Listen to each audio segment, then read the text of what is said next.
From Montana's news leader, this is the MTN Noon News. Good afternoon and thanks for joining us on the Noon News. I'm Diane Parker. Jason Stiff has our Wednesday forecast, plus a new nonstop airline comes to Montana's biggest city. But first, our top story. Housing is a huge issue across Montana, from cost to availability. In Bozeman at Tuesday's City Commission meeting, an ordinance banning certain short-term rentals was passed. City Commission voted to ban any future Type 3 short-term rentals, units where the owner doesn't live on site at all. The Commission passed this while amending the ordinance to grandfather in current permitted short-term rental units. The original ordinance was going to ban all pre-existing short-term rentals. And the lack of affordable housing has been a hot topic of discussion in Helena as well. In fact, Governor Greg Gianforte's housing task force met this week to start its next phase of work. MTN senior political reporter Jonathan Ambarian has the latest. A number of the recommendations that Governor Gianforte's housing task force came out with over the last year were turned into bills that came through this year's Montana legislative session. But leaders say that doesn't mean they're running out of options for tackling this issue. Montana communities are still in dire need of additional housing, and those Montanans who need it need us to do our good job and good work here in the future. The task force first met last summer. Gianforte has now extended their operations through 2025. At Tuesday's meeting, the governor touted the work they've done already, bringing forward proposals on regulatory changes, infrastructure, zoning reform, and workforce development. Because of the work you did, Director and the rest of the team, we're really ahead of the rest of the country in reforms.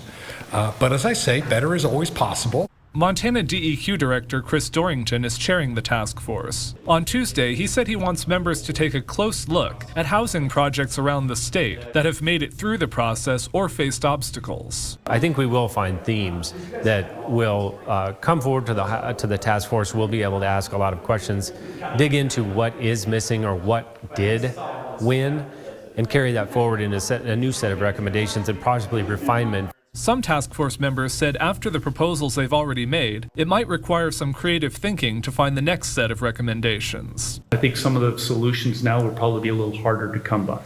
I think we kind of picked some of the low-hanging, easy fruit. Dorrington says he's confident they'll find a lot more to do. One difference at this point is that they may have less time pressure because there's not a legislative session coming up next year. Leaders say they plan to have their report out sometime next spring. In Helena, Jonathan Ambarian, MTN News. A Kalispell doctor is facing a civil lawsuit accused of sexually assaulting and drugging a woman at his ketamine infusion clinic in Kalispell last year.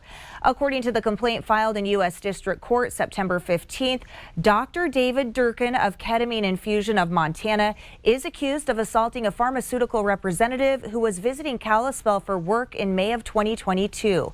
Jane Doe says she met Durkin at a bar after work, and around midnight she called an Uber to take her to her hotel. She says although she has no memory of it, Durkin put her in his truck and took her to his clinic where he allegedly administered ketamine and sexually assaulted her. The plaintiff says she woke up, grabbed her clothes, and left the clinic before calling 911. MTN reached out to Durkin's office for comment. An employee told MTN they had no comment at this time.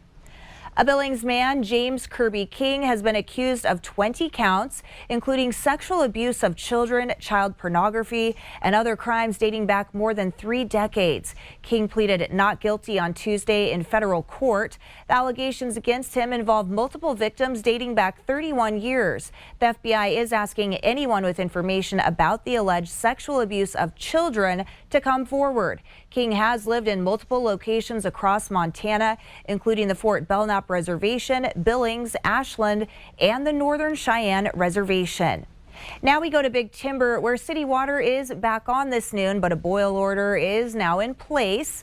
Schools and businesses closed yesterday after a construction crew hit a main line, forcing the city to shut off water for hours. The boil advisory will be in place until next Tuesday. School is back in session today. Well, it is a story MTN has been covering for the past year, and now the latest details. Holland Lake Lodge is up for sale and no longer considering an expansion project with Powder, an adventure lifestyle company out of Utah.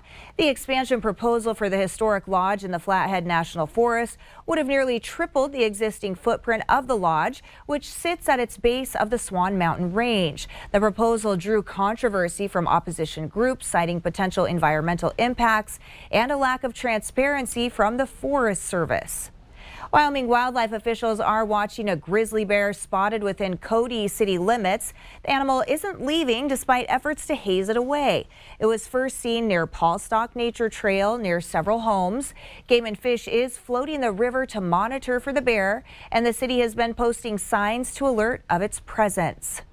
A new airline will soon be touching down at the Billings Airport with nonstop flights to Minneapolis.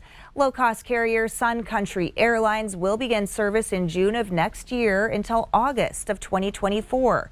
The flights will be every Wednesday and Saturday. Billings is also seeking to add new direct flights to Los Angeles or San Francisco. Sun Country says its company is known for providing convenient and affordable air travel options. And that's a look at some of the day's top stories.